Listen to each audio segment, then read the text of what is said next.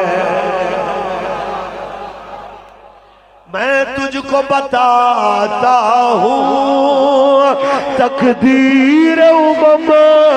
کیا ہے، شمشیر و سینہ اول طاؤس رباب آخر، شمشیر و سینہ اول طاؤس رباب آخر۔ پھر جناب اعلیٰ ہم جہاد کا مطالبہ آپ سے کرتے ہیں، ہمارا صرف سادہ سا سوال ہے، جہاد کے نام پہ، دفاع کے نام پہ آپ نے ہم سے دفاع کے نام پہ 1750 ارب کا اس دفعہ بھی بجٹ لیا ہے۔ حضور والا بارڈروں پہ جنگ نہیں چل رہی، اندرون ملک یہ حالت ہے کہ 12 ربیع الاول شریف کو مستونگ میں میلاد کا جلوس بھی دھماکے سے محفوظ نہیں رہا، ہنگو کی مسجد بھی دھماکے سے محفوظ نہیں رہی۔ ہمیں بھی تو بتائیے وہ 1750 ارب کدھر چلا گیا؟ ہاں ہمیں یہ ضرور نظر آتا ہے ہر 6 مہینے بعد خبر چلتی ہے لبیک کے خلاف کریک ڈاؤن ہونے لگا ہے، لبیک کے خلاف جناب لسٹیں بن رہی ہیں۔ میں نے کہا سرکار جتنا آپ ہمارا رستہ روکنے کے لیے محنت کر رہے ہیں، خدا کی عزت کی قسم اتنا آپ جہاد فی سبیل اللہ کے لیے انڈیا کی طرف قدم بڑھاتے ہیں، لبیک والے آپ سے آگے ہو کے لڑنے کے لیے تیار، آپ کے ساتھ کھڑے ہو کے لڑنے کے لیے تیار، آپ کے پیچھے کھڑے ہو کے لڑنے کے لیے تیار، لیکن دکھ کی بات ہے آپ اپنے ہی ملک کے محافظوں کو خود اپنے ہاتھوں سے کمزور کرنے کے لیے اگر جد و جہد کریں گے تو بتائیے تو صحیح